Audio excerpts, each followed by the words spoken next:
Hey, what's going on, everybody? It's your boy Scarfinger, and this is Scarcasm Live. Bam.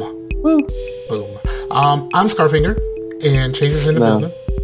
You spoke too early. You spoke way too early. I was saying Chase is in the building. Oh, okay. I was gonna say I'm in my weekend like I had been before. Just my role.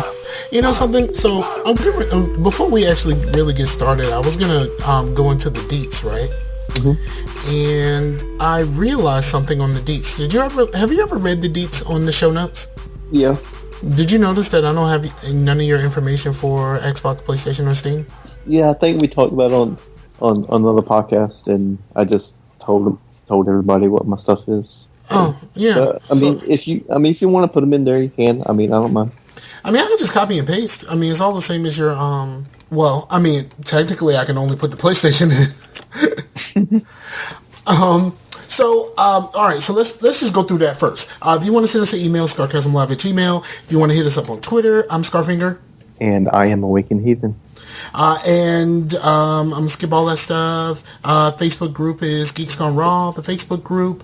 If you want to leave us a voicemail, the number is 757-774-8447. The website is geeksgoneraw.com, of course. All of the music in the show is from the homie Layback for Life. You can catch his mixcast at Layback, the number 4, lyfe.podomatic.com. Sounds good.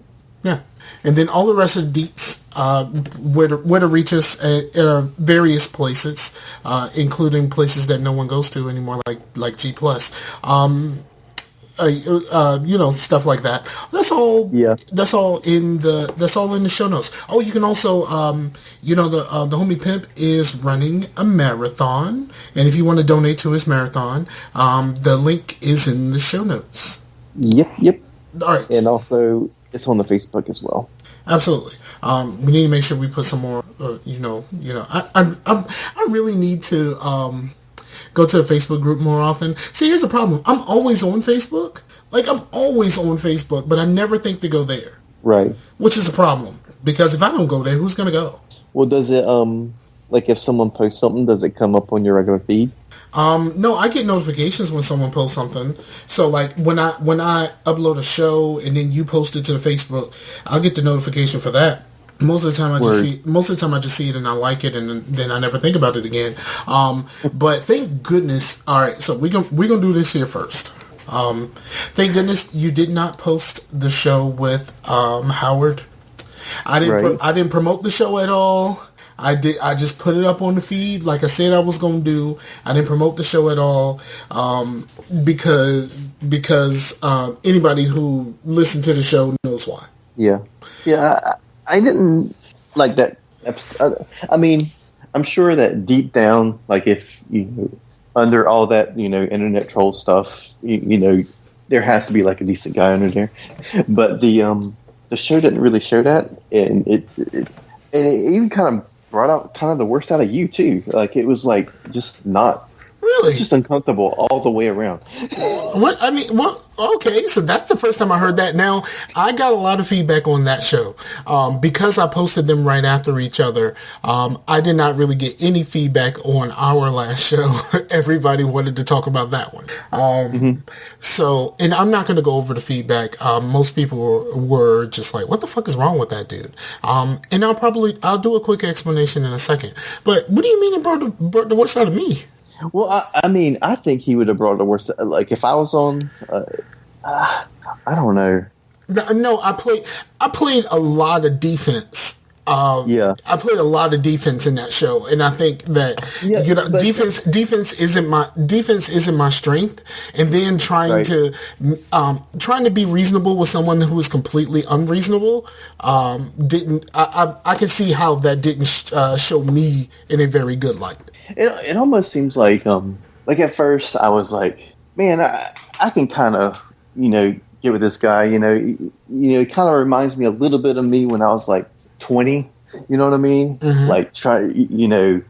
If someone was talking about religion on the internet, I'd be right in there, or someone was talking about this or that. You're just fired up about whatever you were fired up about. But then you get a little older and you you find your views. It's not like you break your views or anything. If you're a vegan, you stay a vegan. Yeah. But you're not an asshole about it. You get older and you get wiser, and there's no wisdom there. Yeah. I think here's the thing. Like, a lot of people was like, "What's up with your mans?" And you know, there's a lot of podcasters who don't deal with Howard at all. And I could say the majority of that was earned, because he just has a habit of rubbing people the wrong way. And even when he was shown, hey, this is what you're actually doing here. And I've been one of those people to be like, do you understand what you're doing here? And he's just like, fuck that. And I'm like, come on, dog. Like, you gotta, you know, like if you really want to be accepted into these spheres, basically spheres of influence. Sphere is a really weird word to say, by the way. But if you really want to be accepted into these spheres of influence, then you got to kind of play the game a little bit. And he was just unwilling to play the game. And I think that comes from just an extreme immaturity. You know, when people, you know, some people actually ask me, like, why the hell do you even talk to this dude? Because I would say Howard and I are the same sign. His birthday was Monday, and my birthday is next Monday. Well, happy birthday early. Thank you. So my birthday is Monday. We're the same sign. And I see a lot of young me in Howard and in his thought processes, not necessarily in what he actually says and some of the things that he does, but I understand why he thinks the way that he does. Because at some point... That's exactly how I was thinking, too. Because like I said before, like, you know, you can have whatever view you want to, but if I was, like, staunch, like, you know, firestorm about everything that, like, I believe in right now, which is pretty much the same things I adhered to, like, 10 years ago, then I wouldn't have any friends. Right. You know what I mean? And he doesn't have very many. And like because he has pushed so many people away, like it's almost, if I'm gonna be honest about it, I think what he really wants is some sort of acceptance for who he is, but he just doesn't know that who he is and the person that he portrays himself to be on these podcasts and on the internet and stuff like that is deeply offensive to a lot of people. And he just keeps pushing forward in the offensiveness and then wondering why no one is taking him seriously. Well, it's like, well, you chose to be this. Like, it's like, you know, like when the show really devolved when his mom came up, and I joke with him all the time about, you know, about having sex with his mom and stuff like that. But I've seen the way that he talks to her and about her on Facebook, and so I'm, you know, in sometimes on Facebook and sometimes in private, I'm like, bro, you can't really do this. Like no matter how you feel about her, that's your mom's. And if you're gonna have these conversations, you should have these conversations away from Facebook. If there's a way for you to find some sort of a common ground with your mom, you should do that away from here. And there was a time recently where he was just like, no, fuck that. And he was being egged on by someone else. And then, you know, it was based off of a comment that she made. And the only thing that happened is I liked her comment. And then he brought me back into it. And then it ended up being this long ass, drawn out thing. And then someone was basically egging him on. And then when he started talking shit about his mom, I'm just like, bruh, you shouldn't do that. And then the other person was like, yeah, you know, fuck your moms. Not necessarily those words, but basically that's what he was doing. Basically gaslighting him. To just, you know, just inflaming the situation. And then after a whole bunch of bullshit, I guess somewhere down the line, she checked Facebook, and then she wrote something, and then he felt stuck, and they went back and forth a couple of times, and I'm like, dude, delete this shit. And then he deleted it. He deleted the whole fucking thing. But I think Howard is a lot like me when I was 13. You know what I mean? Like Howard is a lot like me when I was early teenager. But at some point, I realized, at some point, what happens to most of us is like in how we are. How it is like all of us that think similarly when we enter high school. Because at the time we have all of these thoughts and all of this stuff, but we don't necessarily completely know who we are. And high school starts you on the process of figuring out who you are. It's a part of your growing process as a person. And I don't think he wants to grow as a person. I think he's happy, he thinks he's happy the way that he is. And he doesn't realize that, at some point that shit became old, and he's just like, nope, it's new to me. And he just decided to stay in that 13-year-old mind frame, and he's never grown as a person. He kind of reminds me of this guy that I don't remember his name, but I remember he liked a person that I know, and he this was around when I was 2021. I was in a group that was like mostly agnostics and atheists, like on Facebook or something. Well, this girl that I went to high school with, she African American, and this guy was also, and she had moved to DC, and I think they met there or something. And then he was very, very much very vocal atheist, very, all about the, just very vocal. Mm-hmm. And she was more spiritual, but she was still intellectual, and he was a very smart dude. I mean, but and she was too. But he came to me. It was like, I really, really like her so much, but like she can't get past like who I am. Like, but this is just who I am, And I was like, dude, just chill the fuck out, man. It don't really matter. Like, you have your views, but you don't have to like, make them known all the time. I mean, like I like. On a lesser extent, you may think like I like a certain brand of shoes, but am I like going out and like with a megaphone preaching the brand? You know what I mean? It's like, like I really like Nikes, so I just stand on the street with a megaphone going, "Fuck Adidas." No, that's not what I do. Like, I know what I like. That's okay for me. What's okay for you is okay for you. And I don't need to, like, my thing is, I don't need to convince you of anything. Which leads me to my first topic. I have a new coworker. Okay. My coworker is a young man. He is only 21 years old. He just turned 21 last month. Mm-hmm. A few weeks ago. And, he is also a white man. Mm-hmm. He's also from Utah. Okay. And he's also a Mormon. Okay. And in having conversations with my new coworker, my new coworker has a very, very narrow view of black people. I don't think he's ever actually really known a black person. To whereas he associates so many things to just blackness, and I have to explain to him like that's not necessarily just us. Like, we had a conversation about the N-word. Right. And his view of the go ahead. Did this spawn from the PewDiePie thing? Yes, part of it. We started the conversation, and then we talked about that the next day. But we had a conversation, and because I'm black, and when it's just the two of us, I talk like how I talk, and I cuss, and he doesn't cuss like he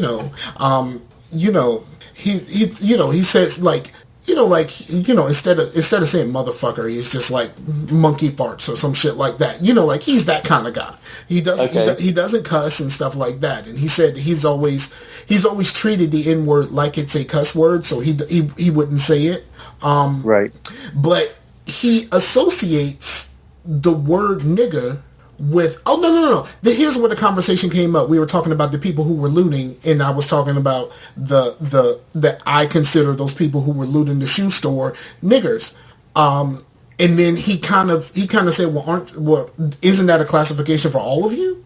And he was sincere. It wasn't like he was trying to diss me, but he basically associated the N-word with all black people. And this is like a multiple hour conversation where I'm trying to convince him that the same way you say black people versus niggas is the same way of like white people versus rednecks. Mm-hmm. And like how redneck isn't as bad. But no. Redneck isn't as bad, but it's the same way of it's the same classification. Like you associate all of the negative traits of white people to rednecks. You know what I mean? And it's just really rednecks are just like, mostly considered Southern ignorant white people and trailer trash, but it's still like the worst attributes of white people are put into the term redneck. And I'm like, it's the exact same thing for black people. Like the worst attributes of us is what you would call somebody a nigger. And like, whether you're using it as the ER or the A, it's still basically same. There's no huge difference in the ER or the A. But and this is a like multiple hour conversation, and we're going back and forth, and then he's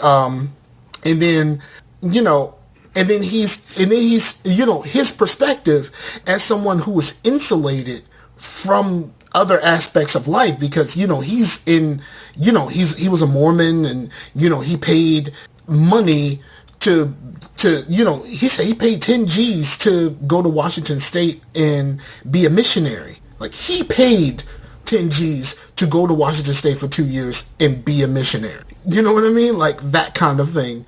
Right. And he speaks fluent Spanish and all of this other like crazy stuff. And he seems like a generally good dude, just a young dude. And so then he got mad and I mean, I guess he just didn't understand. So he looked up the definition of nigger. Mm-hmm. So he looked it up and on Google, and it said, hold on. Isn't it derivative of the same word but with a D on the end, and it actually just means someone who is lazy, and that's kind of where it came from? It's a well, I can't remember. Google just straight gave him a base definition, and it says, I can't find the word. Where it was like I guess I use derogatory instead of the word that they actually use. It's a derogatory word used to describe black or dark-skinned people. And then he was like, see, it says that it describes black people. And I said, no. It's that word, the derogatory part. Like, you know what I mean? Like the derogatory part is, the part where it differentiates the type of people that you're talking about. And so we're going back and forth. And then I said, just search that term. It's like it's contemplative term or something like that they use instead of derogatory, like a contemplative or whatever the fuck. And like he searched the definition of that word, and then he went, oh, it means, that's when the lazy and all of that kind of stuff came from, whatever word that was. And then he went, oh, so I guess you are right, because he believed he was right after he searched that, and it said it describes black or dark-skinned people. He actually believed that he was correct in his assumption that it described all of us. And I'm like, no. It's not. It describes a certain kind of us. And then he started putting all of the pieces of what I had been saying to him over the previous hour or so. And And when I was saying that the term really describes someone who's ignorant and all of that other stuff, that's really what it means. Ignorant, lazy, blah, blah, blah. And so he goes, well, because I didn't know any of this, you could call me one, right? And I said, no, because I wouldn't define you as ignorant. You're young and you have a very narrow view of the world, but I wouldn't necessarily call you ignorant. You're just young and inexperienced at life. And then, we came to some sort of an agreement that, of what that word truly meant. Mm-hmm. And so like going back and forth, and then, then we had another conversation about how he loves that, I was having a conversation. I was talking about a customer, and the customer came in and she paid her bill and everything was fine. And I was talking to another brother at this point. So I was like, she left the office, and after 5 minutes, she came back all swole up, asking, did I steal her sunglasses? And I'm like, lady, you didn't wear sunglasses in here. And then she got mad and she left. And then he was like, I love how black people can just use words that don't necessarily mean what they mean and to describe something. He was like, I wish that I could do that. And I was like, what word did I use that was wrong? And he was like, well, you said that lady was swole. And I was like, yeah. She came with her fist balled up, her chest puffed out like she was ready to fight somebody over her missing sunglasses. She swole up before she walked in here. So you tell me where that was wrong. And then he was just like, well, and then he just kind of went to the whole, well, y'all use language in a way that's, whatever. And I was like, do you know any black people that just talk normal? And he was just like, no, not really. And I was like, how have I been talking to you this whole time? Normal. And then I was like, do you know black people that like, his whole knowledge of black people is completely stereotyped. Like, mm-hmm. I was like, do you know any black people that don't like Tupac? And he was like, no, I can't say that I do. I was like, do you know any black people that really like Metallica? He was like, that person doesn't exist. I said, this person is sitting right in front of you. Like, I'm sitting right in front of you. Like, when I'm asking him these questions about black people, I'm describing myself, and he's talking to me, not realizing that I'm describing myself, and everything he's describing about what he thinks black people is wrong because the exception is sitting directly in front of him. So you're not really a big Tupac fan? No, not at all. I've never been really either. Except for that one song that he did with Bone Thugs was pretty badass. I like it. But I like a few of his songs, but I am not a fan. And I kind of look down on people who are super Tupac fans because, first of all, Tupac wasn't that great of a rapper. Like, let's just put it. One thing about Tupac is Tupac had there's some sort of like empathy level in his music that makes you feel how he feels at that time. You know what I'm saying? Like there's something in the way that he says his words where you can just feel, you can feel him and you feel his message in a way that you don't with a whole lot of people. And his connection to his fans is amazing. Even after all of these years, his connection to his fans is something that a lot of artists can't emulate. Right. And that's the part of it that I really, talk about. And, when I talk about Tupac, I talk about that. Like how Tupac makes you feel is different than what you are actually listening to him say. Because what you're listening to him say does not come across to me as someone who's really good at his craft. Right. So that was a little off topic, but yeah. I'm not a Tupac fan. I'm not. I appreciate him and what he's able to do, and I appreciate his impact on music and society in a way. But it's kind of like the Tupac fans say he's revolutionary. Okay, what did he ever revolutionize? I don't know. No one could ever give me an answer. Like a lot of people will say Tupac is revolutionary. Okay, what did he revolutionize? And none of them can give you an answer. So that's just kind of where I am with it when it comes to Tupac. But I'm having these conversations pretty much on a daily basis. And he talked about the PewDiePie stuff, and I'm just like, bruh, First of all, with the PewDiePie stuff, I've never been a fan of his. I don't think I've ever watched anything of his. I know who he is. I know how paid he is and all of that. But the only reason why I know who he is at all is when he got in trouble the first time for the Nazi symbolism in his videos. And then apparently he got in trouble again at some point where he paid two people to hold up a sign saying "Kill all Jews" or something like that. And that's when Disney was like, "We out." But that's sorry. That's the thing, man. Like people get so wound up about freedom of speech and stuff. I'm like, there's no government going out to kill him. Like, if I don't know, made my profile picture, fuck you. You know what I mean? Right. And that was my profile picture, just the words "fuck you." Somebody at my job would probably be like, "Is this you?" You know what I mean? Right. So, you know what I mean? You gotta be. Once you get older, you gotta be kind of professional. And when you're making that kind of money, and you're losing like these people, advertisers and stuff that don't want it, because the things that I normally stay away from, were when it comes to like offensive words. Yeah, I might curse sometimes and whatnot, but I normally, like shit, damn, your normal cuss words aren't like words that are associated with a group of people. You know what I mean? Like, but then words like the N-word or faggot or retard, I normally don't. Yeah, I don't really use those words because it's one of those things, right? Now I cuss a lot, and I know I cuss a lot.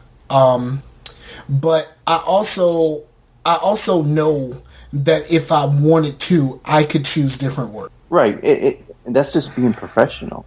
You know what I mean? And that's and like, when you're large and you're black, like, code switching is something that you learn at an early age, because at some point you're going to have to go to school.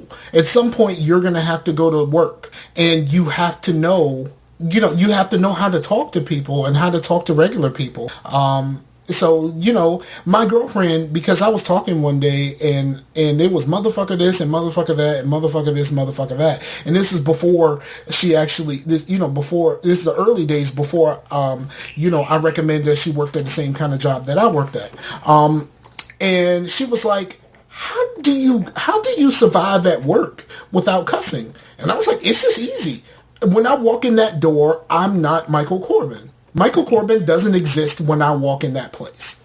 Mm-hmm.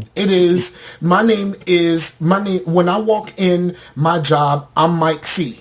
Mike C of the storage company that I work for. That's who I am when I walk in that door. I'm Mike C of that, because, the manager above me, his name is Mike also. He's Mike H. So I'm Mike C when I walk in the door. I'm not necessarily me. I am a different version of me. I am myself, but I'm a different version of me. I'm Mike C. The Scarfinger doesn't go to work with me. You know what I mean? Like, the Scarfinger persona does not go to work with me. And I, having to explain that to her, she was just like, I don't know how you do it. And I was like, it's really easy, especially when you had to learn this over a long period of time, because I have to watch what I say when I'm around people who are not like me. Because I could say something, I could be talking normally, and I could, if I'm in a conversation and I just bust out a nigger real fast when talking about somebody, and I could be put in a real bad situation and I might not have a job. Even though I did say nigger at work once, I thought it was funny. We were describing a video where a former coworker of mine got into a fight at work. And I was, and we were talking about it, and I was like, this is what you get when you associate with hood rats and hood wolves. And he said, well, I can't say that because, my manager, he's a white dude. And I was like, you can say hood rats and hood wolves. I said, you can't say nigga, but you can say hood rats and hood wolves. And he kind of looked at me and grinned. And so, like I have said it at work, but, I kind of keep that away from my work persona. But now all of this stuff is being brought out of me because I have to try to explain this to my young Mormon friend, that, like, this is why things are. And he was talking about, he was trying to, one of the conversations that we had was, calling a white person a cracker. And to him, those things being the same. So I had him look on his phone, and I said, I had him look it up, and I said, look at the picture of the CNN thing where, I told him about it, and I said, look at the CNN thing where they said, which is more offensive, cracker or nigger? But the word nigger, like, they had an asterisk where the I was. And I was like, well, that's your answer right there. If you can't even put that word on TV, but you can put the other word on TV, you already know what's more offensive. Right. And I said, and he was talking about, like, the worst, like being offended by it. And I was like, yeah, if you call somebody a nigger, it all depends on who you're calling. If you're calling a black person a nigger, in most cases, especially if that black person is at work, like I am now, I'm going to be like, come on, bro, you can't really do that. Like, you shouldn't do that. I'm not really going to do anything to you. I'm at work. Like, what am I going to do to you at work? Like, you think I'm going to wait for you outside and fuck you up? Like, no, that's not really what's going to happen. It really gives me an idea of who I think you are now. But it's like, no, that's not going to happen. But if you call somebody a nigger who identifies with being a nigger, you might get punched in the face. The same way, like all of this other stuff. And then he was like, well, what's the word that he was talking about, like that and stuff like that. And I was like, because you're a part of the dominant culture. So there isn't much that I can say to you that should offend you. I could call you a cracker. I can call you a hunky. I could call you anything. And you're going to be like, so? But see, here's the thing. The worst thing that you can call a white person is a racist. That will get somebody hot and fucking bothered. Like, that will, like what's going on with Jamel Hill right now. And, like all of this stuff, like it, but like trying to explain this to a young person is rewarding because I can see myself actually getting through to him in some way. But I'm also, it's also frustrating because he already came in with all of these preconceived notions about who black people are, and he's 21 years old. Right. And he's lived in Richmond for 10 years. Because even with PewDiePie, even though that I think he is the highest paid person on YouTube. Yes. Still, he's still a young dude that's just immature. You know what I mean? Like, no. I don't really think that he's like a Charlottesville type of person. He's just young and says stupid stuff. I can't say that because if he just said nigga in a vacuum. Yeah. If he just said it in a vacuum and it wasn't all of this other stuff in his past, I might be able to say, okay, maybe he doesn't seem like a bad person. And we all have been online. We all been on Xbox Live, and you hear that word a million times. So, like in a vacuum, if that was the only thing that we can point to, then maybe I could say, yeah, that's cool. But, he's already been considered being anti-Semitic. He's had Nazi stuff in his videos. He paid somebody to hold up a sign that says death to Jews. I'm kind of thinking Charlottesville. And also, let's be honest. He looks like a Hitler Youth. He does. Like, he's Swedish, but he looks like a Hitler Youth. Like, let's be honest. Like, if you take all of it into account, then I could see how you could go ahead and make that decision. Now, whether I think this is going to hurt him very much, probably not, because all of this other stuff hasn't hurt him very much. Well, I just don't want to see, like, if all this stuff is, for show. Like, if it was, if he really wasn't, like, and it was just to Marilyn Manson the thing, just be a shock value, because. But even Marilyn Manson will wear a costume that looks like a Nazi costume, but ain't no SS's on that bitch. Ain't no fucking swastikas on that bitch, because he knows. Like, even if he's trying to be as shocking as he could possibly be, he knows which symbols not to put on his stuff. And those are the same symbols that have shown up in this dude's videos before. So even if it's a performance piece, even if it's a performance piece, it's not a very good performance piece. And by that, I have to think that there is at least some part of this in you. Like apparently he's a Swedish dude that lives in the UK. As I understood, Swedish were pretty nice people. Like I don't do you know any like really, really offensive Swedish people? I don't know any Swedish people, but except for the dude who played Drago in Rocky. He's Swedish, but he played a Russian. So, you know, he's offensive by the Russian part. but like, yeah, it's just kind of crazy. And I don't, like I said, I don't watch his stuff. So I don't contribute to his. The really bad thing about him is the fact that everyone's like, well, what's so great about PewDiePie? He's like, oh, it's because you're too old, man. Like, most of his fans are like, you know, early teens, between 13 and 16. And that makes it worse because these kids are being bombarded with these images. And him saying nigger is basically freeing them up to say it too because they want to be like their guy. Like I have to deal with this with my daughter. My daughter watches just as much, if not more, YouTube than I do. That's her number one source of places to watch stuff. Even like guys that I don't like, guys like Markiplier who seem like actually a decent person. It's still annoying to me because they're marketing themselves towards a younger audience that likes shrill, annoying stuff. Like I couldn't, watching like a Markiplier video is just him making silly noises and like overreacting to things and all that. Pretty much the same thing that PewDiePie does, except less offensive. Mm-hmm. But still, like that doesn't appeal to me. And if it does appeal to a 30-year-old, I don't know. Yeah, like, the thing about it is my daughter doesn't believe that these people are putting on personas.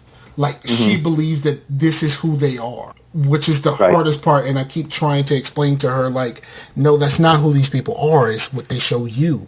I'm pretty sure once that camera turns off, they're just normal people again. Like they don't act like this when the camera is off. But she doesn't understand that. Like when all of that stuff happened at VidCon, like I never even heard of VidCon until she told me about it. She was like, Dad, do you know what's happening right now? All of my favorite YouTubers are at VidCon. I was like, what's VidCon? She was like, it's like a YouTube convention. I want to go to VidCon and all of this other stuff. And then you hear about all of these stories from VidCon, like about all of these people doing these really crazy things. And it's like, bruh, is any of this that serious? Because to her, these are her celebrities. I don't believe that none of these people are celebrities. I don't believe that none of these people are celebrities, like an actual celebrity to me, because I'm old. I'll be 38 on Monday, but I believe that celebrities are the actual entertainers, people who act, people who do music, people who, like that type of thing. I don't believe in the celebrity of people like Kim Kardashian who are famous for nothing. Like, I don't believe that Kim Kardashian is a celebrity. She's just someone to pay attention to because we didn't have anything else to do, and she was in a sex tape and it rose her profile, and now everyone knows who she is. But back when Paris Hilton was famous for nothing, like, we figured out who Kim Kardashian was because she was around Paris Hilton. Yeah, and I mean, I guess that's kind of what, like, the Let's Players that it's about them more than actual checking out the game is more of a reality TV type thing to where, but that's the thing, like, but it's a gift and a curse. I just don't want I don't like PewDiePie. I've never liked PewDiePie. Every time I thought about like the worst of YouTube, I thought of PewDiePie, right? But I don't want like all this stuff coming to the head and the dude end up killing himself or some shit. You know what I mean? I don't want anything to happen to these dudes, but I also don't want. I don't think that he deserves like what happened to Angry Joe. Mm-hmm. What exactly happened to him? Angry Joe does these reviews and stuff like that. He does a lot of videos, but his reviews are always like fucking hour-long game reviews with like skits and stuff like that and all this other stuff. And Angry Joe announced that he will be taking a break from doing those because they take too much. It's too much, it's a lot of money because you need costumes and sets and, scripts and all of this other stuff. And like I said, if you look at an Angry Joe review, like you don't have any of his reviews that are less than 30 minutes. Right. And he announced that he was going to take a break from him because it was too tiring and stuff like that. And like people started viewing it like, Angry Joe was at war with his viewers. Like, what the fuck? Like, bruh, like y'all can't just understand that this takes a little bit too much and I'm gonna put up some video content, but I can't do these elaborate productions over and over again for y'all. Like, bruh, it's not that serious. I just wanted to take a break from this shit, and it became a huge shitstorm about what was happening. And this is right before VidCon. So like, then all of the stuff with Anita Sarkeesian and all of that other shit, and the other guy who she was talking shit about at the conference, and and then the homie, what's his name? The big dude who just had weight loss surgery. Boogie. Boogie was having some anxiety. Boogie was having him. He had such anxiety just being on stage with her because he didn't know if there's anything he would say that would set her off, and she would go after him, which she actually did. You know what I mean? She did after the fact. But like, yeah, and it really fucking it really bothered him. And it bothered him to the point, like, his anxiety just kind of went through the fucking roof. And it's like, this is what we've done with these fucking YouTubers. Like, we made them a source of anxiety for people. Like, can you imagine that? Like this Anita Sarkeesian chick, like, I don't really fuck with her. I don't fuck with her steez. I think the whole Gamergate thing is fucking stupid.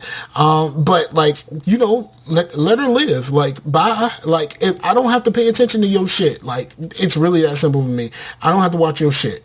But like, we rose these people up to a level to whereas they are really causing harm to people, and why the fuck do we do that? Right, because like, I mean, it was funny when that last what is it, Gamescom, where the game show, whatever, Jeff Keighley's thing. Jeff Keighley, no, Gamescom is well, the Game Awards thing. Yeah, the Game Awards, yes. Yeah, like whenever they announced the whole thing, the YouTube Personality Award, I thought that was the stupidest thing until Boogie won, and I was like, yeah, because Boogie's cool as shit. So you just kind of went. So you just kind of went. This is stupid. Okay, that's my dude. I like that guy. Shout out to him because after his surgery, he is down almost 100 pounds now. Nice. Awesome. But I didn't realize he was as big as he talked about, because I don't watch all of his videos. I only really watch the ones that he's talking about something that interests me. So right. I didn't know he was 500 pounds. Like, I knew he was. You also can't see it like in like a webcam, just seeing his face. But like he's taking pictures of himself without his shirt on and stuff. Like, there's videos of him in a pool and stuff like that. So like, I think we have an idea. Yeah. It's just that, but yeah, he was 500 pounds. Like, and that's crazy. I mean, my ex-wife was, before her surgery, she was 400. Mm-hmm. And like, he's already lost almost 100 pounds. Well, he did a video a few days ago saying that he's lost like 90 something pounds. And I think that's great. I love that, the fact that he is doing what he needs to do to get himself right. Right. For himself, for his family, his wife, and hopefully for his children, when he gets around to that. Right. Yeah. So, but yeah, I think all of this shit is crazy, and I don't really think there's much more to say about that. Anything else happening in your week? That tree that they finally come out and kind of trimmed up that tree, so that's all out the way and whatnot. Word up. So did y'all get did y'all get anything from Irma? Oh no, and actually I think Florida's pretty alright because, or at least the guys I know, like Los, because I just played Destiny with him. So yeah, there's some people like it didn't hit like some places, but like Ace posted some pictures from Jacksonville because he's in Jacksonville, and there are places in Jacksonville that's completely underwater right now. oh man, that sucks. Yeah, it's real crazy. But I mean, like it really tore up like the islands. It really messed up the Keys, the Florida Keys, and it really kind of it turned a little bit so that Miami and all of that stuff in southern Florida got the edge of it. Mm-hmm. It didn't hit it full blast, like you got the edge of it. So I'm glad everybody's all right. Yeah, most of the people I know are around Orlando and stuff. Okay, yeah. So yeah, and then yeah. So I mean, it's just crazy. Like I couldn't live in Florida. I just couldn't. Like the threat of this shit happening all the time is enough for me to be like, nah, we good. Yeah, and when that shit's not happening, it's still hot as fuck. Correct. Yeah, Stu Goss was talking about that. I listened to the Dan Le Batard show. They came back today, because they had to evacuate because they're from Miami. And they just came back today, and he was talking about the worst part about it is when the power went out, and he had to deal with the Florida heat. You know what I mean? Like that was the worst part about it for him is dealing with Florida heat when the power went. I know somebody who is in Florida and her power was out for a few hours, maybe about 5 or 6 hours, and then she's been fine. So yeah, because when Fran come through here, I was like in like 6th grade, and we didn't have power for like 2 weeks, man, and it. I think the worst storm of my lifetime was Isabel. Isabel? Yes. Isabel hit us in southeastern Virginia hard. Because I think when Isabel hit, when she had just got up to a 4, but by the time she hit, she was a 3, and she fucked up everything. Isabel was the worst storm, not just because of the fact that Isabel showed up on my birthday, but Isabel was the worst storm. I was out of power for a week. I did a lot of reading during that time period. Like I was reading like video game novels and shit. That's when I read the first 2 Halo books, because I couldn't play the game. So fuck it. I read the Brute Force book. I read a lot of went to Books A Million and bought Marvel Digest books, which are just little graphic novels. But that's there's a Brute Force book.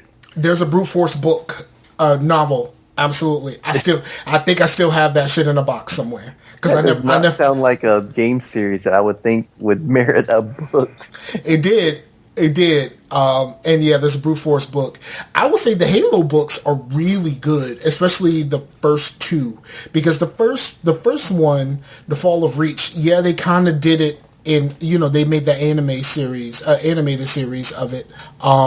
But the book was really good. It's about them, them being brought in as little kids and training them up, and then they became who they were, the augmentation process and stuff like that, and what they actually did to some of the kids that didn't come out of it all right. Some of them died. Some of them were disfigured. Other people who couldn't fight anymore were put in government jobs because they were still, military strategists and all of this other stuff, all of this other shit, all this crazy shit.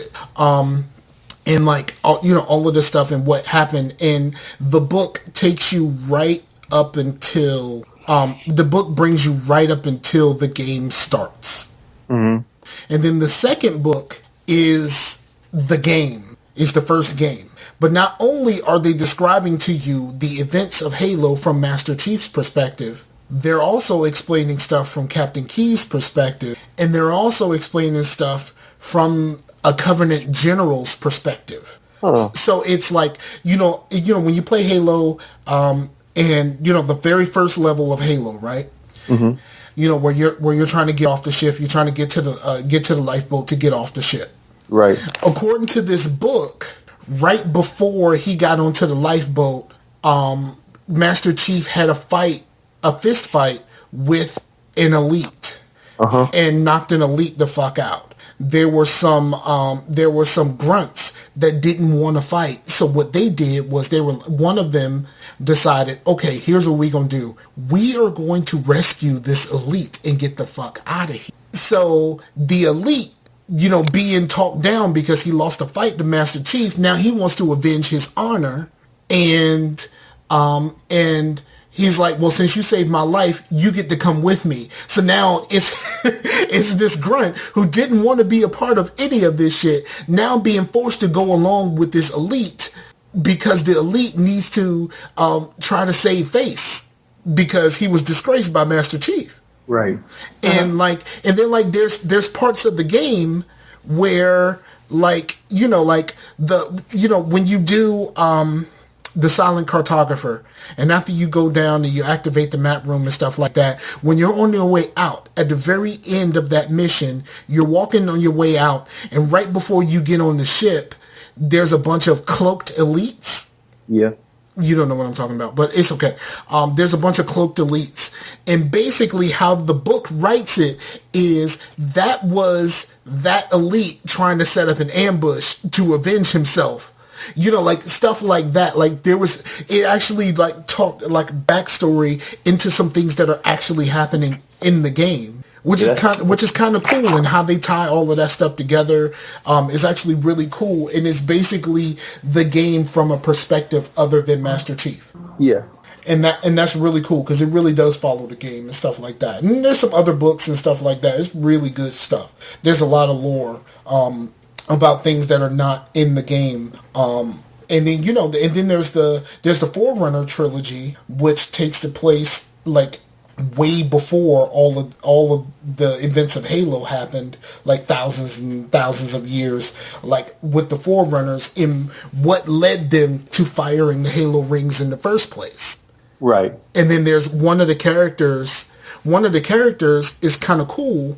One of the characters turns into a character that from the games. One of the characters survives all of this. Well, two of the characters survive all of it. One of them ended up being the bad guy in 4, mm-hmm. 4 and 5. What's his name? What's his name? The bad guy. I can't think of his name right now. Yeah, I never finished 4, so.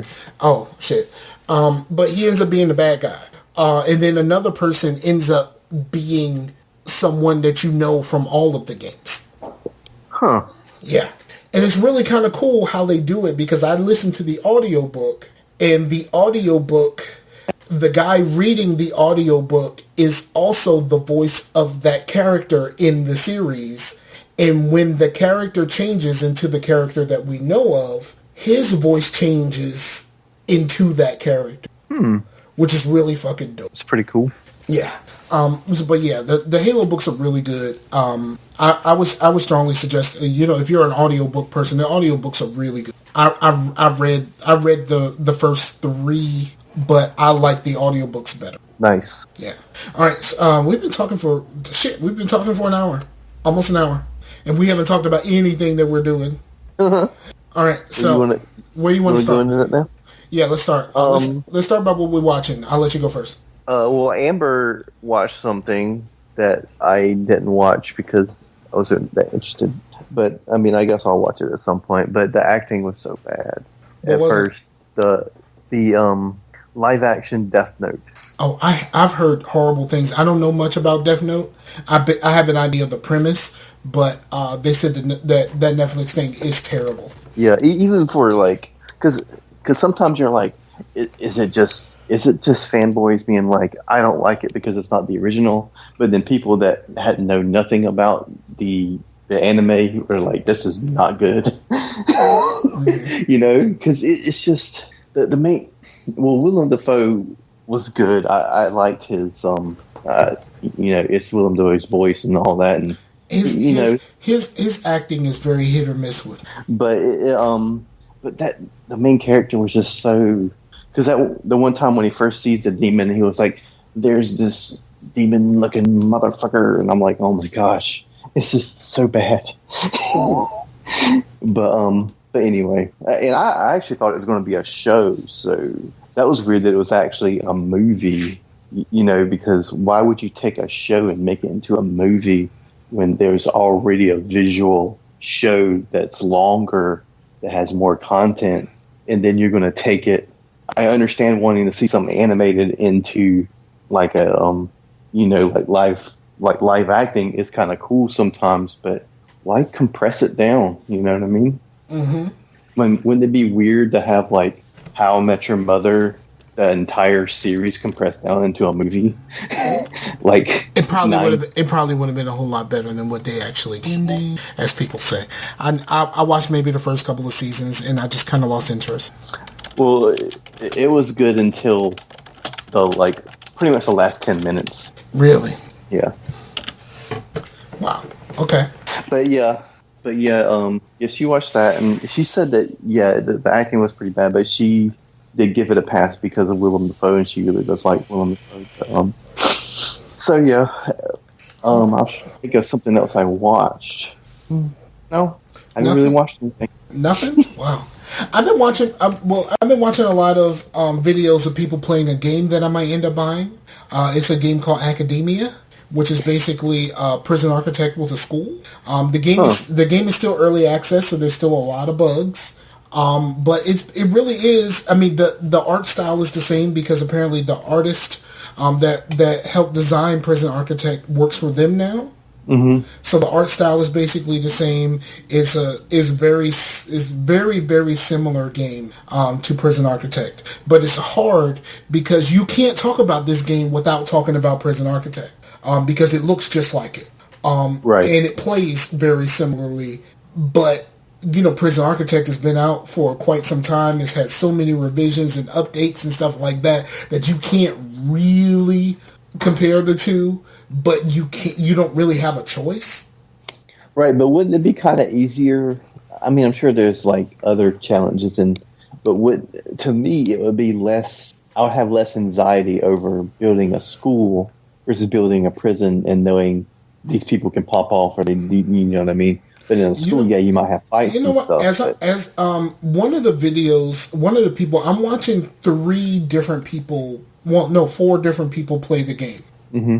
And I'm watching their series because it's 4 different YouTubers. Well, 3 of them that I actually follow some of their stuff, depending on what game they're playing. And then one of them, I just picked it up because I had already ran through the others, and I was like, I want to watch somebody else play this. And that's basically what happened. And, he just happened to come up. And so I started watching that stuff, and one of them, I can't remember which, maybe Official Stuff Plus, because that guy is very knowledgeable and stuff. And if you ever wanted to learn how to play like Prison Architect to like be, design greatness, Official Stuff Plus is your guy. But he said that he's talked to some people on the Prison Architect team, and while they were coming up with concepts for the game, schools was something that was a part of their original idea. Mm-hmm. They settled on prisons, but school was one of the original ideas. Yeah. That's cool. Yeah. So, but yeah, I've been watching that. I started Glow over with my girlfriend because I watched Glow by myself originally, and then I was like, you should watch this. And she's like, okay, and then like we're totally into it, right? Even one day we got to a certain point right before a turning point happens, and I came home and I switched to my profile and I watched the rest of it again because I did not think that I would like Glow as much as I do, but I really like that show. I did the same thing with I'm listening to an AfterBuzz show about Voltron. Even after I finished Voltron, the 3 seasons that they have, and because I had finished while Pooh Bear was still here, and then I went back and started catching up on these AfterBuzz shows. I went back and watched a few episodes because there were things that I missed that they talked about, and I was like, I didn't see that. Let me go see that. So I watched some of that. I'm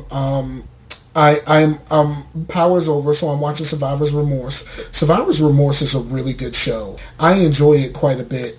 The first couple of episodes this season have been very, very more about the plot and more dramatic than the normal episodes because it's a comedy.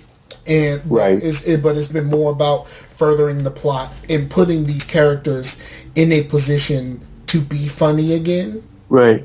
But having to wait for this shit every week is not what's hot on these streets. But I think we're finally getting past the emotional stuff and back to the fun. Cool.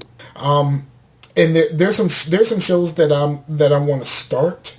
I think I may have watched. Oh, I showed my girlfriend The Matrix for the first time. She's never seen The Matrix. Really? She's never seen it. Like, my girlfriend has not seen anything. Like, I mean, really, she hasn't seen fucking anything. Like, it is like, what have you done with your life to this point? Like, that's really how I feel about it. What the hell have you done with your life up to this point?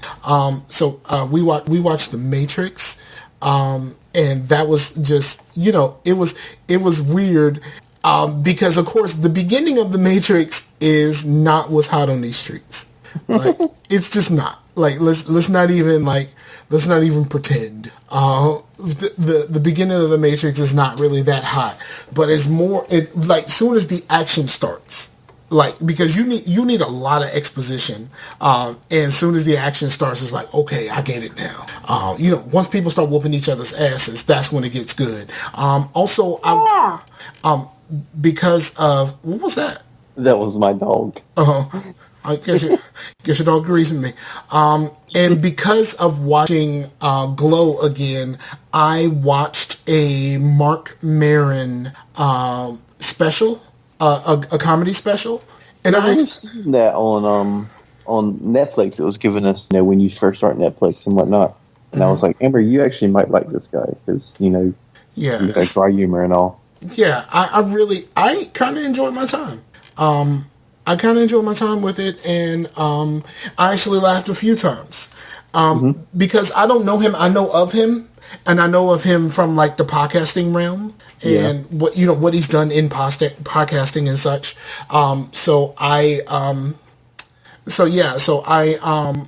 that's all I really know about him. So like, hearing him do the thing that he does, like, was just really kind of cool. Mm-hmm. So yeah, I did that. Anything else we watched? No. Okay, should we go into games now? Sure. Okay. I know that you have been playing a game that I have not been able to play yet, so we're going to save that for last. Okay. Is that the only game you've been playing? Did I talk about that I had started Wolfenstein: The New Order? I don't remember that conversation. Well, I had started Wolfenstein: The New Order because, the new one looks really good, and I actually owned The New Order, and I never got around to playing it, and, things stopped being in my possession, and so, yeah. So I re-got it, and it was on sale not too long ago, digitally, and I kind of like getting games digitally. And I like anybody who starts that game and says, I'm kind of a military shooter or whatnot, just play for a while, and once it starts getting into the actual missions to where you just start with a knife and then you're getting more guns as you go on, it's like really over the top and really awesome. And I've heard good things. And it's just, well, there's something I shouldn't go into that, but yeah, it's very anti-Nazi, which most games have been. Should be? Yeah. With the exception of Call of Duty, which you play the multiplayer and it forces you into being the Nazis when you're on the bad team. Right, yeah. But yeah, I really dig it, but I hadn't been playing much of anything the past few weeks until last Saturday, so we can just leave that for last. Okay. I have played a couple of games. I tried again to play a smidge of WWE. I didn't get very far. I was like, fuck this again. I played some, I played a little bit. Well, no, I actually, I started playing Borderlands, the pre-sequel, which I had because I bought the Handsome Jack collection a long time ago, but I never played this game before. I just never played it before. And I will say this. I already know that Borderlands the pre-sequel doesn't hold up to the first two. Mm-hmm. I'm having fun, but soloing is difficult. What character are you playing? I am what's his name? Jack's right hand man. What's his name? Winhand or Winhelm? Wilhelm. Yes, yeah, Wilhelm. I am Wilhelm. And I like it. I am enjoying myself. I am more. My favorite characters in Borderlands are the ones with the turrets, or in the case of Gage, like basically a robot that's basically a mobile turret. Because I need something that's gonna keep trying to kill for me when I go down. And if it kills something for me, I can get back up. Yeah. So that's what I've been doing. I'm enjoying it. I've gotten through the first. I got through the first mini boss. That boss battle was very difficult trying to do it alone. Have you played the game? I haven't played that one, but I do know that most boss battles in any Borderlands are difficult by yourself, especially the bunker. I don't normally have very many problems getting through Borderlands alone because of the way that I do it. I try to do a lot of the side quests because I know that's going to make my character over-leveled for doing the main quests. Right. Well, I mean, that's kind of how you have to do it because, I mean, there is a lot of grinding in Borderlands, but how you do it doesn't seem monotonous. Yeah, it's not as grindy when you're playing with people. Right. Even though they do raise the level depending on how many people are around and stuff like that. But you seem to do a little bit better with person around. Especially if that person has skills differently. Mm-hmm. But I have not truly figured out which skill tree that I'm going to really go down with Wilhelm. I just kind of chose one at random. At some point, if I find something better, I'm going to respec, of course. But I am enjoying. I'm very much enjoying the game. I know there was something else that I played, and I can't think of it right now. I really want to play Academia, and I am going to be getting the Destiny for my birthday. Oh, you are? But I'm getting it on PlayStation. I mean, I'm not getting it on PlayStation. Okay. Not getting it on PlayStation. But yeah, I'm getting the Destiny for my bidet. I'm getting it for my bidet. And I'm going to be playing the Destiny. Nice. You know what? I'm to the point to where the only reason why I'm getting it on Xbox is because I know I'm going to game share with Pimp, because I initially thought that Pimp was going to buy it, and so that I would be game sharing with him and I wouldn't have to buy it. But because he's not in a position to buy it, I figured I would. Right. So that's kind of where I stand with that. Right now, the people that I'm friends with that play Destiny the most are super into Destiny, and I'm never going to be that deep into Destiny, so I might as well be playing on the PlayStation with you. Right. So it's kind of a weird thing, and I'll have to decide where I really want it. Like I said, the only reason why I really want to get it on Xbox is so that I can game share with Pimp, so he can, because that's my bro, and we look out for each other. Right. And, hopefully when he gets 2K, he will get 2K on digital this time, Scoba. Because Scoba buys him the game for his birthday. Nice. But Scoba, buy him a digital version, please. So yeah, it's just the game sharing thing. It's the reason why I'm getting it over there, or why I get it there first. Right. But yeah, back to a little bit to the Borderlands thing. I do have a friend that had talked to me about what he played, and he actually played the Claptrap, and he said he had a lot of fun playing Claptrap because of the random. Well, the fact that Claptrap doesn't have to breathe.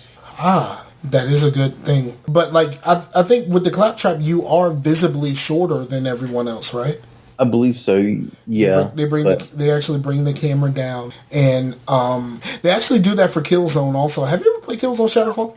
Well, I have it, but when I don't have anything else to play, I'd probably, because I do like, a linear shooter every now and again. I have Killzone Shadowfall, but the multiplayer mode is included, but the co-op mode you got to pay extra money. That's weird. Yes, it came out after the fact, but yeah, you got to pay for it, which is weird. I liked how the game looked. It looks great, but the story didn't quite work for me. And like I said, I call the whole Killzone series a beautiful piece of crap. Right. But yeah, so Destiny, floor is yours. No spoilers. All right, that is funny that you say that because there's actually a story to spoil. Right. When before, like I was like, no spoilers. Well, oh man, I can't tell you that you're going to be defending your ghost right here. Oh man, I just spoiled that for you. Sorry. Right. And but yeah, I really dig it. It was kind of an impulse buy actually, because we were like, all of a sudden we had a little extra money, and we were like, we could just totally get Destiny. And yeah, every time I log on, she's playing. You're not. Yeah, I know, because she'll play when I'm at work and stuff. So, but but yeah, I really dig it. Like everything that they kept the same, they should have. Everything that they changed, they should have. Like the only thing that I don't like is what they changed with the shaders. But yeah, because the shaders are by the piece now. Right, they're by the piece. They're consumables. I don't mind them being by the piece because maybe I did want my legs to be pink and my arms to be blue. That's more customization, but they're a consumable. So you use them on your armor. You get a new armor. It's on the old armor. You know what I mean? You can't like switch it back and forth. It's like that. It's like dyes in Diablo, except shaders are randomized how you get them. You can only get them like randomly from the Eververse. But I mean, you can get them in like chests and things like that. But everything is just so streamlined to where, like, if you remember in the first Destiny, like, oh, you want to do a story mission, you click the story mission, you're in the story mission. When you're done with your story mission, you're back to orbit. If you want to go patrol or explore, you're going to go into the patrol. You're not going to do any story missions. You're just going to be doing little patrols and shooting enemies and doing public events or whatever. But in this, you just go to the planet. There's story missions. There's side missions. There's the adventures. There's public events. There's patrols. It's all right there. You just get to pick. It's more open world like that to where you can just go to the planet, figure out what you want to do and do it. If you're doing a story mission, all of a sudden you find a public event, do that. If you're on the, you know what I mean? So, and after a mission or whatnot, it'll do the countdown, but then you're just right there at the end of the mission. Then you just fast travel to somewhere else you want to go. You know what I mean? So it's a lot more RPG in that way, to where it feels more like I'm there and I'm not just playing a game simulator. Like it was very gamey before. Like it was like, here's a mission, here's an activity. It was very arcadey. When this is less that way, and even when you watch videos, you're like, that looks like Destiny. Well, yeah, it does. But if you actually played and like shot some of the guns, they do feel different. Like there's like, they have more weight to them. Like one of the first guns I got was this auto rifle. It shot slower. It shot heavier to where like I could feel it vibrating and whatnot. It sounded deeper. I turn my vibration off. Oh, you do?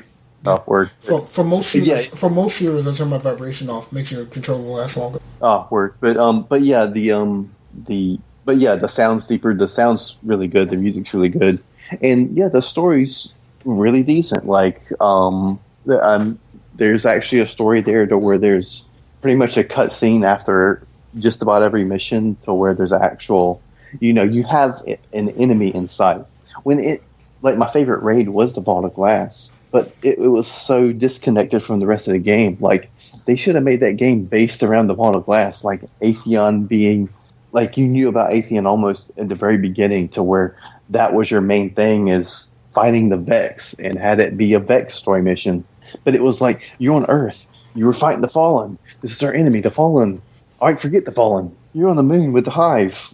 Well, forget them. You're on Venus with the Vex. They were like, what is going on? Who is this person? Yeah. It was so confusing and so chopped up, and really it was chopped up. It was literally chopped up. See, here's my problem. I know that the other people are there, but it's more. But the story is based off of the worst enemy set, the Cabal. The Cabal was so fucking annoying in the first game. Right. They were just annoying. The only good thing about the Cabal is they were so large. They just made very big targets. Right. Yeah. Except for the dudes with the shields, and you had to try to like get you a gun with really good accuracy so you could just shoot them in the fucking foot. Right. But yeah, but the Cabal actually kind of got the small end of the stick. They never got a raid. They never pretty much got anything other than like it's almost like why were they there? So this game is almost like dedicated to the Cabal, and I mean it's good. I mean all the other enemy sets are there because they're still trying to gain power and whatnot. But and it's pretty much all new areas. You don't go to any of the old areas. I mean you do go to Earth, but it's in Europe instead of Russia. And then a lot of them are like moons off Saturn and Jupiter and stuff. So, but yeah, and there's some actually like legitimately good characters characters that actually have character that you will remember. Like some of them actually kind of feel like Borderlands characters. Like there's this one Awoken guy that really reminds me of a Borderlands or a Fallout character. He's just so weird. You know what I mean? Uh-huh. And, but yeah, I was I'm already level 20, and I had just finished the campaign, which is really weird. Normally, like in the first game, I had the campaign finished in the first day, and in this one, I was doing the campaign, and then some friends would get online, and while I was doing my campaign mission, we started doing some public events and stuff, and then we would end up on an adventure, which adventures are almost like side quests, and actually, I haven't done all those yet. Like I'm actually kind of overwhelmed with stuff to do, which is weird in Destiny because normally you were never overwhelmed with stuff to do because you were doing the stuff you've already done multiple times.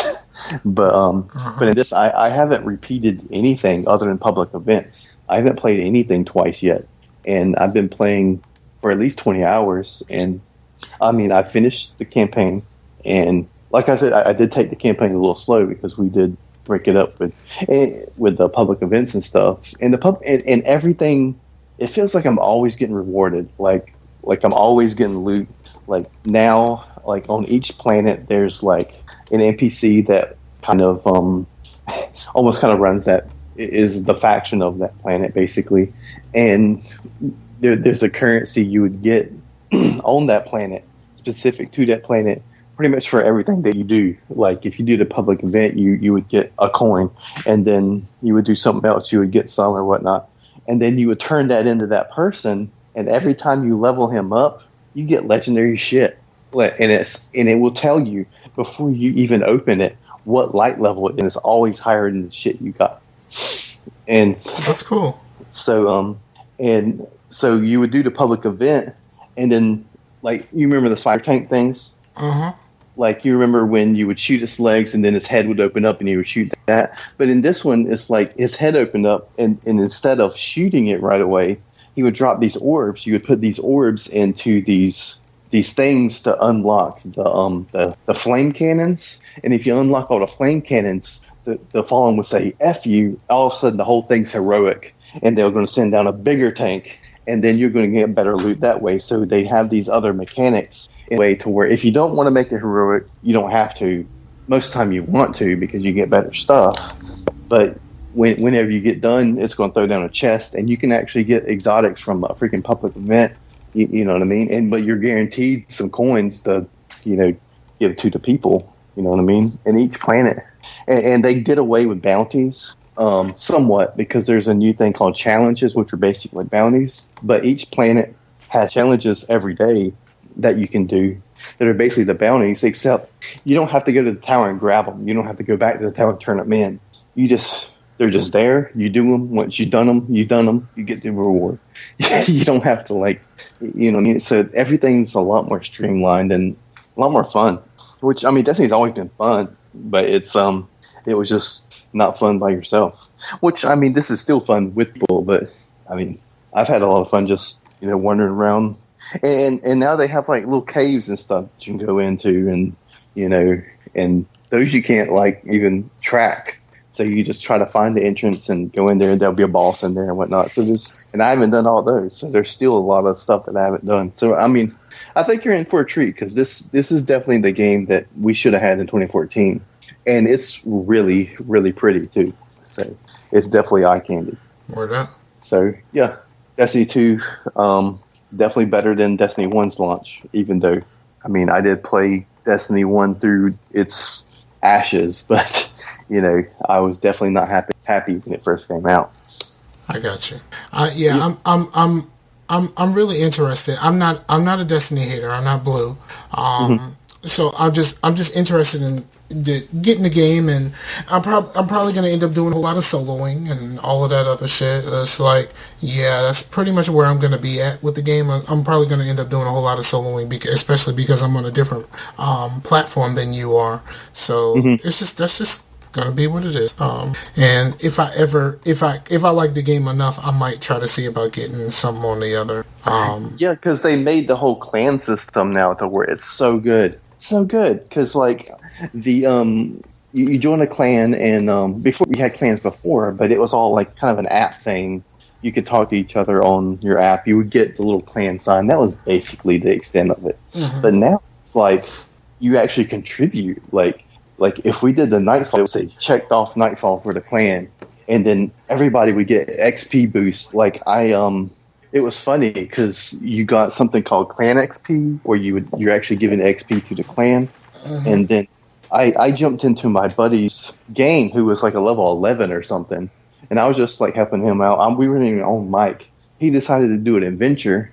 I finished that with him, and that was enough Clan XP to actually max out my Clan XP for the week, and I was able to get like 2 legendary armor pieces that were like almost 10 light levels above my level for helping out my buddy who was level 11. Wow. So yeah, like it's really cool. Like, and like you can join a clan or leave a clan from the game. You know, like so it's all there. Like if you want to see all your clan members, you actually see your clan members before you even see your regular friend list. So anybody you really play with are going to be there in the forefront. And like I said before, when we were talking about it before it came out, you don't have to go to orbit to like pretty much go anywhere. I mean, your ship will go to orbit. You know what I mean? Like literally, because I mean it has to, you know, to fly. But you don't have to actually go to orbit. Click something, you know, do the steps. You can just click it and it goes, which is really cool. Right. I mean, of course, sometimes you want to go to orbit if you're trying to get friends in, because if you're at a tower or something or the farm, it you know, it can get filled up or whatever. But okay. Well, yeah. I'll probably know something. I'll probably have some time in next week because, you know, birthday's Monday. I could have had the game last week. I could have told her to buy it for me in advance, but I'm waiting. Right. That's cool. I mean, yeah. So that's kind of cool. Anything new with your vaping life? Well, I did get some new juice. I got like I said before, I had the Strawmanomenon, which was like the strawberry jelly candies that you get from your grandma. This is apple butter toast, and it tastes like apple butter toast. So, and that was another $29.99, 120 mils. So, I've been trying to get you better order some cheap shit online. Yeah, I had a kind of a bad deal with Broke Dick, and I don't know if I want to buy any from them. What happened? Okay, what happened with the Broke Dick? Yeah, so I bought three bottles from them. One of them, it was the one that I wanted mostly, and it was the fruit punch. And it just doesn't taste very good.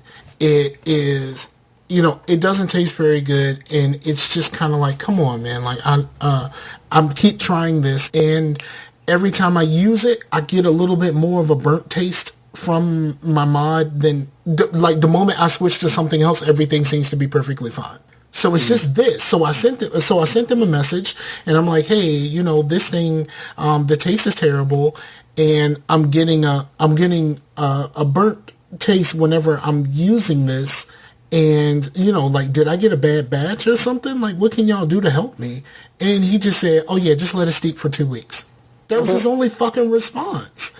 And I'm like, I mean, and then the worst part about it is, like, I went to their website to find their email to send them that email, or to send the contact us page, and I saw 2 more things that I would like to buy from them. Now I don't want to buy the shit, because if I end up with shit juice, then I got 120 mils of shit juice. Right. Now the other 2, like I said, one of them I don't use very often. The tobacco, the caramel vanilla tobacco, I don't use that very much.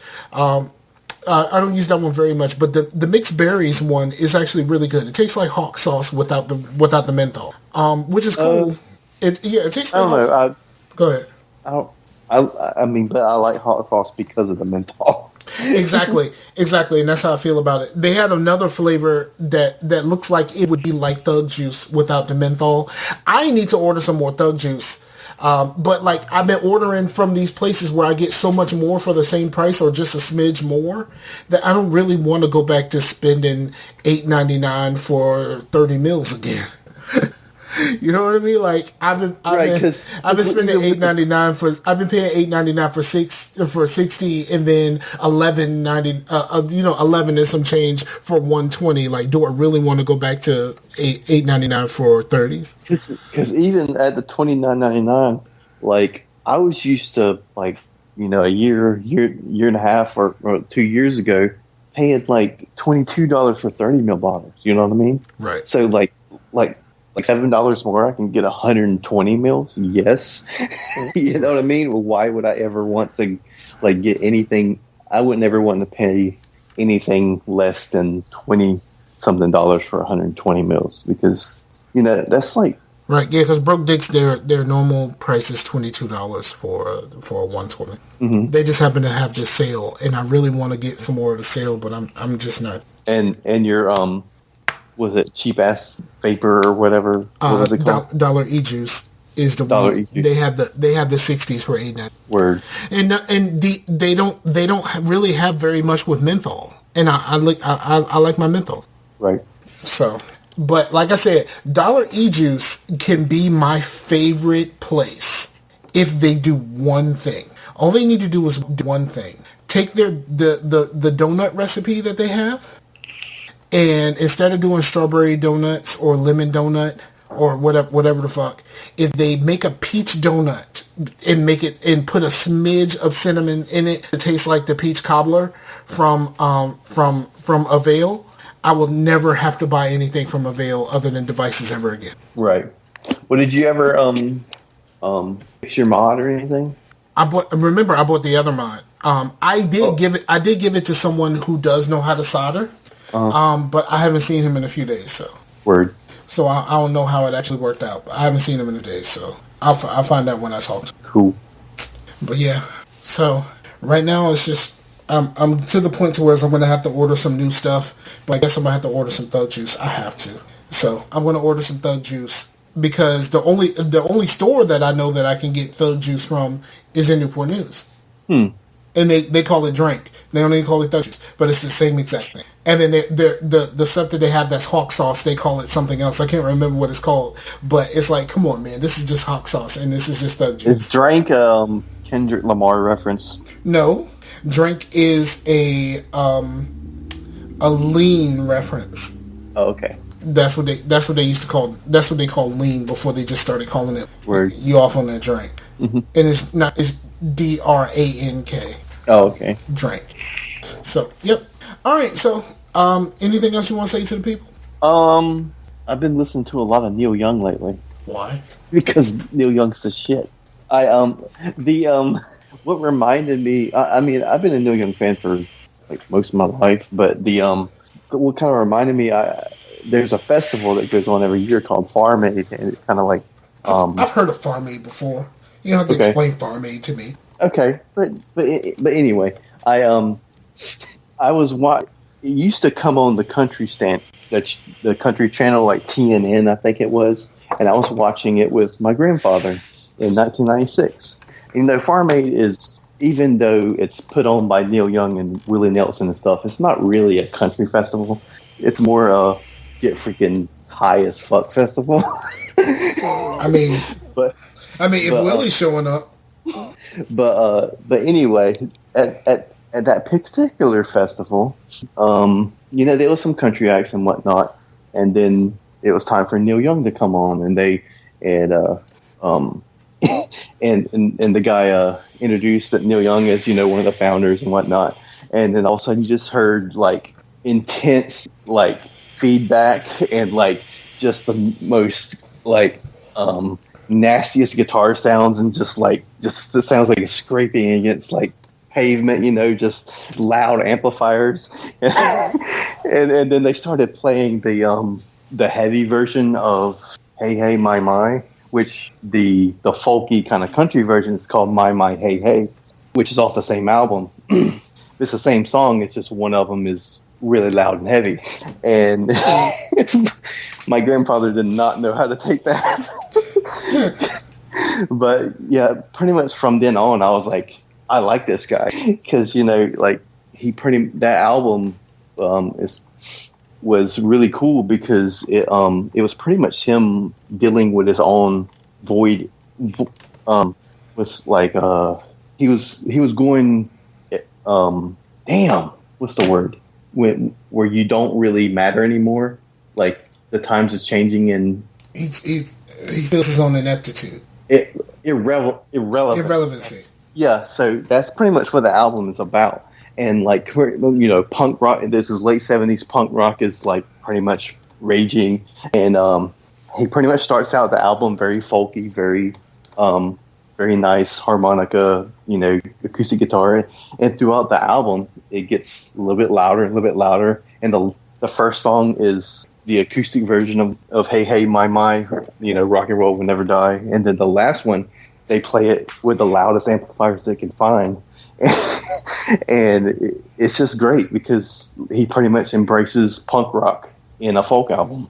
And I really like it. And which had brought my friend, I told my friend about that story with Grandpa. I was like, well, he is, and my friend Max, shout out to Max, because he's like my best friend. So he said, well, he is a Southern, he don't need him around anyhow. And I don't know if you know that line from a Leonard Skinner song where the Sweet Home Alabama. Sweet Home Alabama is not really about Alabama pride. It's a diss song to Neil. Right, which is funny, because they are actually really good friends, like Ronnie Van Zant, and the actual line is actually kind of approving of what Neil Young said in a way, to where a lot of the song, if you really listen to it, which is funny, like at the time, what was his name? The big racist governor that was going to run for president. I don't know. There's a lot of them. Well, in Birmingham, somebody will be like, dude, it's this guy. But anyway, they say, and Birmingham loved the governor. And the actual governor at the time loved the song because of that line. But the next lyric is boo, boo, boo. Like, you literally, like, stop your thought. Like they're pretty much, because this song is basically because Neil Young wrote a song called Alabama that's literally and a song called Southern Man that was pretty much like dealing with, like, pretty much saying a fuck you to the racism that was going on in the South at the time. And I mean, Skinner did pretty much say, well, that's true, but we're not all racist, basically, is their sentiment. And but they pretty much in the song say, that governor is not my people, even though the governor ended up liking the song. And Neil Young actually covered the song multiple times, and Neil Young would wear Skinner shirts, and Ronnie Van Zant would wear Neil Young shirts, and then it's just funny how people would see that song as like a Southern pride song, when it's really not. It's literally like kind of a joke song, because they're not, for one, they're not even from Alabama, they're from Florida. Yeah. But yeah, it's funny because Leonard Skinner is more liberal than you think. George Wallace. Yeah, George Wallace. Yeah, but I mean, Saturday Night Special, that's an anti-gun song, or at least an anti-handgun song. So that's not very conservative. Yeah.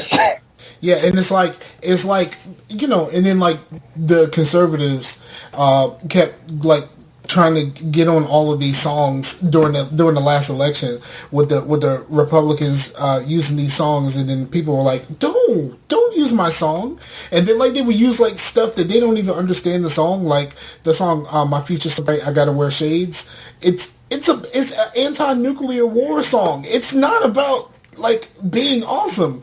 That's what it's like. It's about the flash from a nuclear bomb, you fucking moron. Like that type of thing. Like, fuck out of here. And there's so many. Man, that's fucking hilarious. All of these people. These. It's kind of like the thing that I talked about last week, where when my class chose a song for the title and not necessarily about what the song was about. And what what they think what the song is about, and people do that shit all the time. And the Saturday Night Special, I never paid attention to the words of Saturday Night Special. I like it because it has a little bit of a groove to it. Especially the drum part, that ticket boo tit boo cat boo ticket boo tit boo cat boo. I like that as a novice drummer. I dig that shit. I dig that shit. That just that drum loop. I don't really care about the rest of the song, and I've never paid attention to the words, but I love that. And all of the drummers knew exactly what I was doing when I just said that way. But yeah, I love songs because it was such a forward thinking like genre to where it got construed as like this like something that it's not, but it was almost revolting against just straight on country, to where we're like bands like Marshall Tucker Band that were like, yeah, they had country flair, but they were playing like flutes and like horns and shit. You know what I mean? Right. Like bringing in like soulful stuff into what can be considered like a Southern style of making rock music, and it was pretty great. And a lot of the like kind of country artists that come out of that too, like John Prine and stuff, that really didn't get any play because they were just songwriters. They weren't trying to be flashy or whatnot. So, right. John Prine didn't have the best voice in the world, but, I just like him because he's just a great songwriter, and he's just kind of funny, but not in a silly funny, like a kind of a witty, like, I don't know. He's just funny. Yeah, I got you. Oh man. Go ahead. I've been in the meeting to ask you, what's the best way to remove the art from the artist if the art they make you like, but the artists themselves are a despicable person? I mean, there's a lot of people whose music that you probably like that were despicable people, like James Brown, not a very good, make great music. Right. Bill Withers, great music. Kind of not at least not when he was making music, because he walked away from music and kind of became a better dude, or at least it appears he's a better. And a lot of people will say the same for R. Kelly. Once I found out about the allegations against R. Kelly, I stopped listening to his music from that point forward. But all of the stuff that I had already liked, I didn't necessarily let go of all the way. Mm-hmm. So I mean, I just, and it comes to like, when it comes to, sometimes it's difficult. Like Kid Rock. Yeah. I really like Kid Rock's earlier work, especially his first album. I really like his work. And then, when he kind of like started pandering to the country people, to the country crowd, he lost me. And like his last little stunt that he did, that I guess he's trying to run for office in some way, shape, or form. He just completely lost me on all of this stuff, and he just went super because let's be honest, I watched his behind the music, so I know who he is really. Like, you know me, I know who he is really. He claims to be a rapper from Detroit. He's really from Romeo. He claimed to be a hood, kind of a hood dude. He was hood adjacent.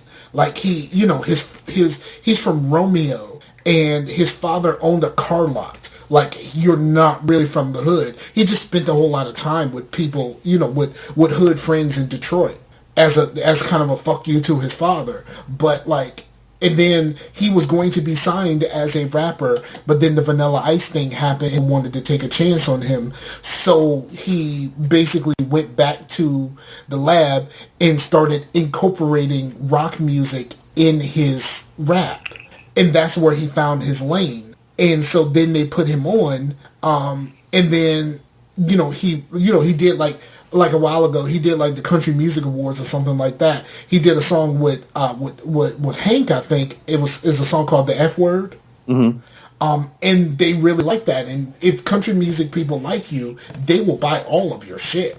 And that's just what happened. He was like, well, if they're going to buy all this shit, I might as well keep doing it. And then he just became super conservative dude, even to the point to where he said some stuff that's kind of anti-black people. But you have a black son, dude. You know what I mean? Like his son is mixed. Right. He used to fuck black porn stars. Like, you know what I mean? Like, he was in an actual real relationship with an old porn star named Midori. What was it, a couple of years ago, he was talking shit about Beyonce. It was like, I like my women, I like my women skinny, like meth out chicks instead of Beyonce. It's like, who are you fucking fooling? You used to fuck black porn stars, dude. And then like every time you say something about black people, do you realize that your child is included in this? Because no matter how much of you is in that child, no one is ever going to see him as anything other than black. Yeah. So, hold on. I'm trying to see what he actually said. Because it was just like, really, dude. Yeah, because Hank just went off the rails too, to where like what happened to like music just being about? I mean, I know there's political bands and stuff, and one of my favorite bands was very political, which was Rage Against the Machine. But I've never really been into Hank Jr. But I did like the music of his father, which was just good music. I know that he was a despicable person and a terrible father, and pretty much died from a drug overdose when in his 20s. But he just made good music. You know what I mean? It wasn't I don't know any of that shit. So you got me on. Right, but even if he was a bad person, he didn't put any of that in his music. A lot of his music was very sad, and he probably put a lot of that into it. But he wasn't sitting here like, I'm a conservative and I'm going to beat my chest because I got to make my thing known.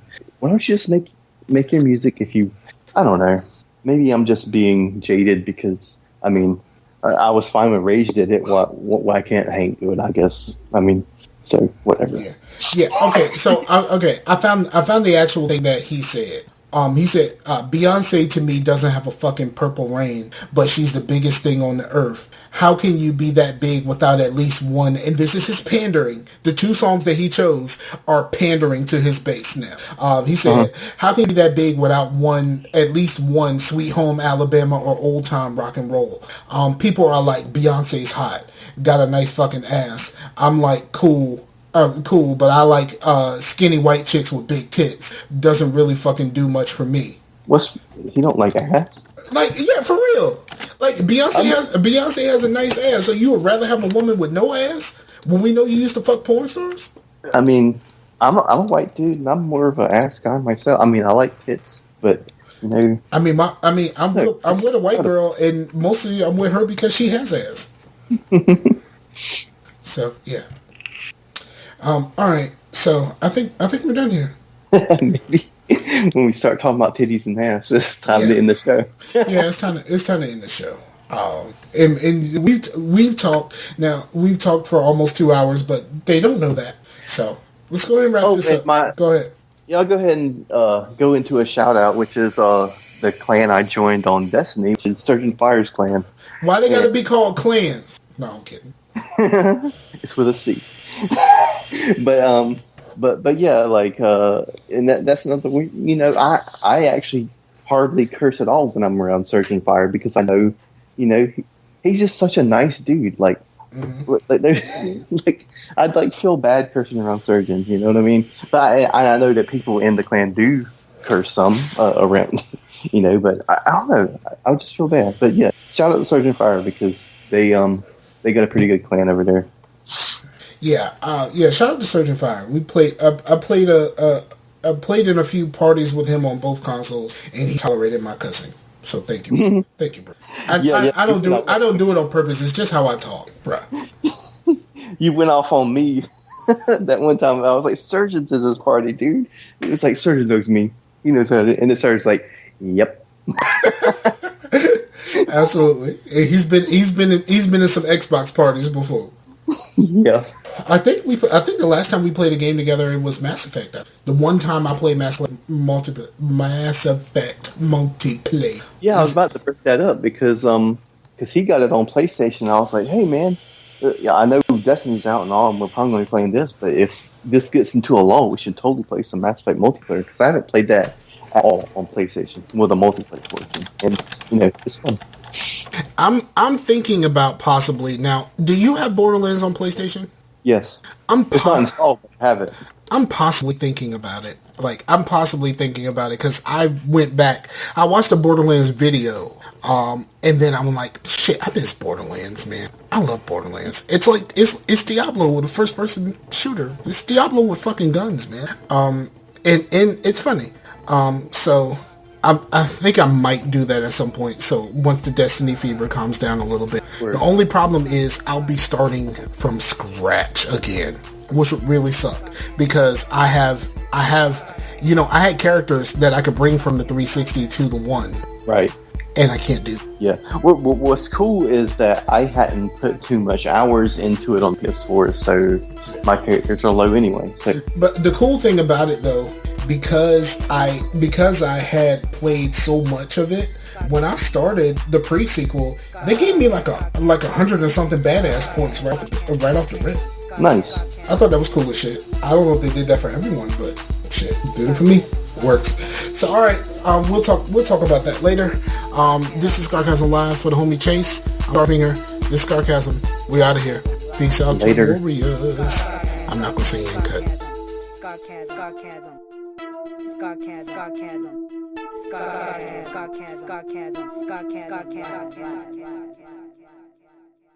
I like that shit, yeah, boy. I'm telling you, Whoa. I'm telling you. All right, I ain't gonna talk.